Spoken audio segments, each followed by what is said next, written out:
Well, in the interest of time, it is 8:30.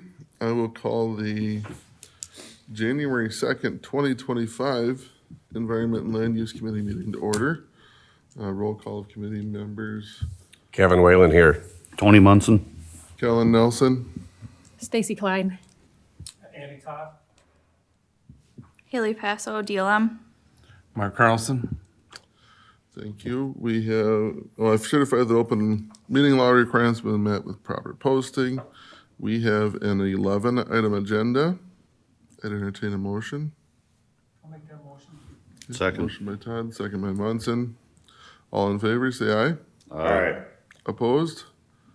Motion carried.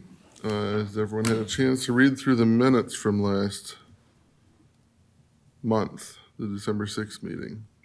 Pretty extensive minutes, a lot to them. Yes. Any corrections or additions? I spelled like one typo, but I probably didn't read through the whole thing as thoroughly.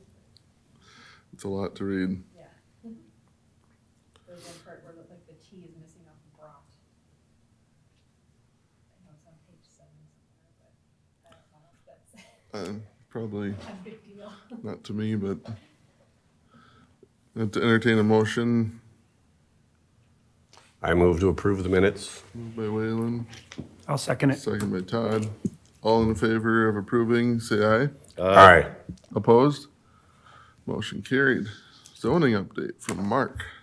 Well, I guess right now we're kind of slowing down after the year, but the permits are still kind of trickling in. Supposedly, some lumberyard is saying that they're gonna have a busy year coming up, but who knows if that's gonna be true or not, but got some court stuff coming up next week. I got a meeting with the DNR in regards to that shoreland zoning meeting or ordinance I had referenced last month. Kind of just to get out of them what we can and can't do with our own ordinance. I mean, sometimes we gotta kind of mirror theirs pretty closely. Get that out of them so we don't waste too much time putting things in that we have to take out. And hopefully the new year brings bigger and better things, I guess. We'll see what happens. But Okay, that's pretty much it. okay. Mark, we're not the only ones that have challenges with the Buffalo County last year. I think we had to bring in 15 people to convince them as far as for shoreland ordinance. It was a big. Yeah, I mean, you gotta update the ordinance every so often, and ours has been, I didn't do the last one, but I think it was done like 2015-ish somewhere, or 16, it's been 10 years, but they come out with a model ordinance, and basically it says everything and leaves some blank spots so you can fill in Trempealeau County. Historically, we have had additional language, but I wanna get it clear that we can even leave that additional language in there, because now we can't be above and beyond what they are. We can't be more restrictive than they are. And I think a lot of the language doesn't necessarily make it more restrictive, it's just different things are mentioned, I guess. You know. Okay, so that'll be a future agenda item we'll deal with. Yeah, I mean, it's gonna have to go, once we get it written, it's gonna go to the DNR first, and then they gotta approve it, then I'll bring it back to us. Okay. Sounds good. Should be within the next couple months. Yep. All right, well, conservation update from Haley. Okay. I did send out a email, and you should have received one from Land and Water about the Land and Water Conservation Board, which we voted on previously. So that was the ones that were elected for the next 2-year term is Monty Osterman, Rebecca Clark, and Mike Hofferberger. Which are the 3 we also voted on, so, which is really exciting. So Mike is going to be a new one to the committee, so we'll see where that goes, so it's exciting. The Land and Water Conference is now open for registration, so me, Rick, and Morgan will be attending that in March again this year. That's going to be held in Green Bay at the KI Center. There is an opportunity for committee members to attend. You guys are always welcome to attend. They do have a scholarship right now through Land and Water if you would like to participate. It doesn't cover the entire cost of the conference, but I think it does cost a certain dollar amount of it. If you want more details, I did send out, I think, an email. I can always forward that on again if need be. Projects, we do have some coming in, so we're getting those surveyed and designed. Right now, we have at least a waterway, a manure storage closure, grade stabe, and then we're also looking at working with Trout Unlimited to maybe do some more stream bank restoration projects. That'll probably be a 26 project though, just with how funding cycles go and how permitting is going. So kind of got to start now for a couple years out. Reimbursements and final reports are being completed, and those will be due February 15th. I prefer to have them done well before that so that I don't have to worry about it and remember to do them come February. So working on those now so we can get those all submitted and completed. And if the state has any questions, they can always ask me before that deadline. Nutrient management classes are starting on Monday, January, I think that's 6th, at Western Tech and Independence. They're having a new class or new instructor this year because Brad Sirianni took a new position. So her name is Donna Grody, I think is how you pronounce her last name. She was a part of it, I think probably over 10 years ago or something. She is also doing it also in Vernon County as well. So kind of a two-stage there. And then last is the poster and speaking contest is going to be held January 8th, so next Wednesday. We have 5 elementary speakers this year, and then we have over 100 posters again this year. So we will be hoping to send more on to state as we have in the past. So it's really exciting. Any high school? No high schoolers this year. Yeah, so all the 5th grade, and I think there's a 6th grader in there as well. So Very good. it's really exciting.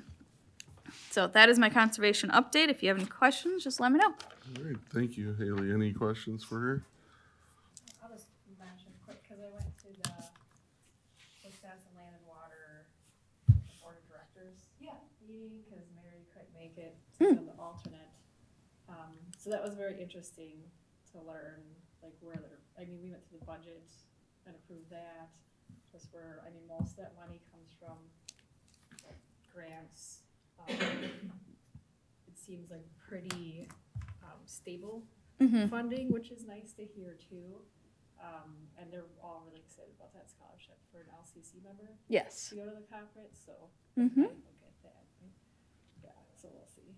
Yeah, it's definitely. That's a good thing. It's growing. Their budget is growing. The whole organization is growing, and there's just everybody's excited about the projects that are going on and the collaboration because there's 8 regions.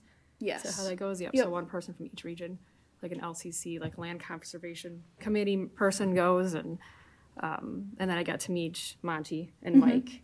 Yeah, very knowledgeable guys. Yeah, so good. Awesome. I'm glad you were able to attend that. Yeah, it's fun. Oh, very good.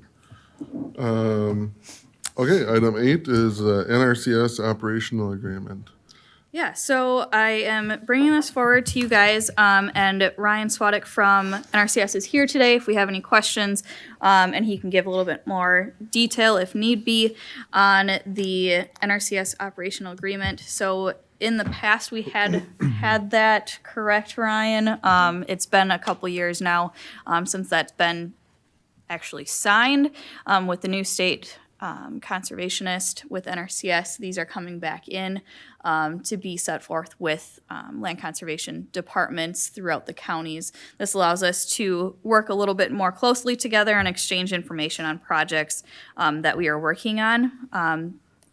Per this agreement, there's no exchanging of funds. We wouldn't be using, they wouldn't be using our vehicles.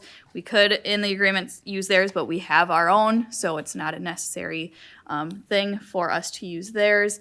If we do use any of their equipment, we do have to report that we are using those and, what we are using them for, specifically for, projects that we're co-working on. So I think it's a great agreement. This allows us to work a little bit more closely and have, a little bit deeper conversations and open it up to kind of just more collaboration with NRCS, which I think is a great opportunity to work more, get more conservation on the land, so.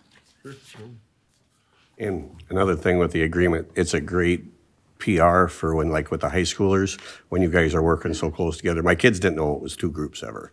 Yeah. They always thought it was from the county. But then to be able to bring the federal guys in really makes it nice for Yes. PR. Most definitely. So, I just wanted to bring this forward, and see if you guys are in agreement, with me signing this contract and moving forward. I have talked to Susan on this, and we have looked this over.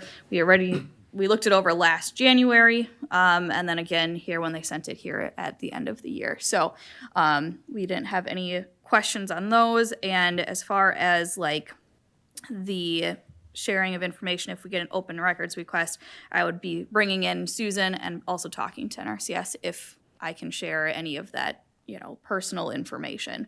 So anyway, that's where that is sitting. I would like to sign the agreement so we can work closely together, but I wanted to get the approval of the committee to move forward with that. Any questions from the committee? Susan, you had nothing, pretty straightforward.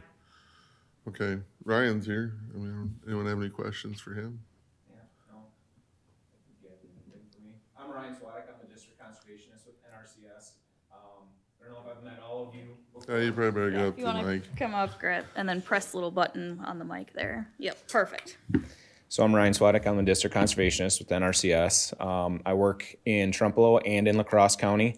I have a full staff here in Whitehall. I usually don't come up here a whole lot because we have a fully staffed office there now, which is very nice. Before I was going back and forth between both counties and it was quite a bit, but I'm in Onalaska primarily now, but our staff is, working with Haley in your office quite a bit on different things. All this really does is, just opens the door so we can share information when it comes to different cost share programs and, things like that. So, yeah, it's a good agreement. Like I said, they've had them before. They've expired. They used to be 5-year contracts. Now this is kind of an open-ended one where we don't have to revisit it, every so often and things like that. But just allows us to share information, trainings, things like that. So. Okay. All right, any questions for Ryan? Is there, comparing this to the previous contracts, are there any big differences or is it pretty similar? Pretty much the exact same thing. It's just that the other one's expired. And so this one is kind of an open-ended one where it just stays open the whole entire time. And if changes were need to be needed, you can go ahead and do those at any time too. If something were to come up, you can always do it, but there's really not a lot in the agreement. It just says, okay, if we have an EQIP contract or something like that, we can share that information back and forth, designs, whatever needs to be, shared and stuff like that, so. Okay. Yep. Any other questions? You need approval on this more or less from the committee? I would just say we need just an approval on it so that I can get that signed and sent Approve forward. Haley signing it. Yeah. I'd move that the committee would approve Haley's signing of the NRCS agreement. Okay, motion by Whalen, Second. second from Munson. Any other discussion? Hearing none, all in favor, say aye. Aye. Opposed, same sign. Motion carried. Perfect. Thanks, guys. Yeah, thank you. Future agenda items. Any? Nothing really in the works as far as zoning goes. We haven't had any rezones or conditional uses turned in. Board of Adjustment, maybe one's coming up, but that doesn't come here anyways. We're still gonna entertain tweaking some of our ordinance language to address some of these businesses that are generally retail, but they're trying to hide behind the ag Sure. curtain. There's one in particular that has kind of morphed into a lot more than what I would consider ag-related, but it's kind of a fine line. Yeah, yeah. Work to define that and fix that. Yeah, I mean, it's not fair to the individuals that say they got zone commercial, And for some reason, these aren't commercial. Some of them have been around for quite a while. They all have been around for quite a while. One of them in particular just became a lot more Yeah. now. So probably gonna address it either from a commercial standpoint, which we could do with our current language, or if we decided to kind of go with some ag tourism thing, which, Zoning. I don't know, that kind of gets to be a little bit more complicated. Yeah. So try to do it the easiest way possible, put it that way. Sure. Okay, Yeah, I believe on that same thing, there was another company that came up that wanted to do the same thing as a wedding venue or something. So now they want to do it, so it's kind of opening up a lot of, it's worth discussion. it's worth Well, discussing. we did do one conditional use for one wedding venue that did bother to go through the proper, and that was between Arcadia and Independence, I think, you know. I'm not even sure if they're in operation, but they came in and got a conditional use permit. They were limited, you know, the only thing we put conditions on were hours, you know, people don't want to hear rock and roll till 2 a.m, so they cut it off, I think it was 10 o'clock, or, you know, maybe midnight, but I think it might have been 10. You know, that's what you can do with conditional uses, you know, if you just go and zone things, you know, you can't put any conditions on it. So Right. that's kind of why we want to, you know, Figure out how to go figure out about how it. to go about it, because with a conditional use, you can actually put some conditions on, you know. That way, but with commercial zoning, it doesn't really give them free rein, but it limits our interaction at that point. Okay, I got one question. This might even involve Susan. It relates to solar. If there was a lithium battery park put in the county, I mean, I assume it's PSC regulated, but can the county put anything in there for protecting land from water contamination to environmental contamination, increase the bonding to that, or fire protection, emergency management? I mean, it covers a broad range. Is there something that we should be proactive at instead of reactive? I guess with that, I mean, if it's not considered the solar installation, is that what you're talking about? Or are you talking about manufacturing of the actual batteries? I guess you're talking No, about the it's batteries talking that are in the about solar? electrical storage in a lithium battery park. You know what, you know, if it caught on fire. Well, I mean, I don't know if that would fall under solar. I mean, we'd have to probably call it industrial or something. Industrial under Yeah. a conditional use, but is there anything that the county can do now? We'd have to look at it more closely. You know, it's been a while since I've looked at those. I know that there are some points where the regulation, when it deals with solar, excuse me, again, with that caveat, that it's dealing with solar, that we can't, because it's already covered, and it's some of these additional pieces, you know, with battery storage and so forth. But if it's just a battery park, again, I think we'd have to research it a little bit more and get back to you. Because there's one being proposed in St. Croix County, it's 5 acres. I mean, if that And there's caught another on one fire. in Chippewa, I think, that. Correct. I They were mean, gonna recycle batteries, and then that got shot down, and now they're actually gonna make new batteries. And for some reason, that's more environmentally friendly, and, Well, that's and the it's in an double old standard for the sand mine. DNR. I mean, lithium is It's in an hazardous, old- but yet they're gonna allow a park that basically equates to what, 1,000 or 2,000 cars? And it's in an old sand mine, the one in Chippewa. We got plenty of those around the county now, so you never know what. Correct. You never know Store, what's yeah, gonna waste happen. or whatever, because I mean, lithium battery, you could put it out now. 5 days later, it can reignite, if there's a charge there yet. Right, and they're not going to be put out, and I can come back up, but they're not gonna be put out by your normal fire safety. No, have and waste. landfill, I mean, if there'd be landfill starts or whatever, I mean, where do we dispose of Yeah, we'd this? have to, I mean, it's definitely worth looking into, and I'll try to do some research on it myself, and I don't think they can fall under the blanket of the solar. I mean, No. where they're allowed to do pretty what they, we might be able to do something with this one. Well, that's what I mean, be a little proactive instead of Right. after the fact. But that was the only thing that was brought up. that's, And I can bring that up at Towns Association too, because it does affect emergency management. I mean, if there's downwind, Because all the those, plan. I'm gonna go back. It's certainly one of those things that should be negotiated when we talk about it, some sort of JDA, because it does cost more, and you cannot use just water on that type of fire. So it's a big issue, and it's certainly a big issue that could be brought more broadly across the state. Well, that's what was asked. I mean, health reasons to the public, health reasons to animals, if there's livestock facilities nearby, growing crops, the particulates that fall out of that. I mean, it's broad range versus just, you know, a gas fire or whatever, or a sand mine. It's not your normal fire. Correct. plus with the sand mines, you know, they're allowed to get within so many feet of the groundwater, so the ground has been lowered in all those areas tremendously. so it's already. And, shallow. they could be like 10 feet, I think was the, The rule. so I mean, 10 feet is 10 feet, but Well, we all got mean- groundwater running every little crook and valley that feed a tributary to the Mississippi or our groundwater. I mean, it's something that needs to be looked at for the future. Like we had rain last week with frozen ground. That wasn't going anywhere but running off I don't know. someplace. You know? I mean, we're the last place in the United States that's got fresh water, open spaces. The west is dry, east is overpopulated, so we gotta protect our resources, I would think, somewhat. Especially where the driftless area. I mean, solar park goes down in the Trempealeau Flats, that'll decrease our tourism. It could, you know, that's a big draw down on the Highway 35.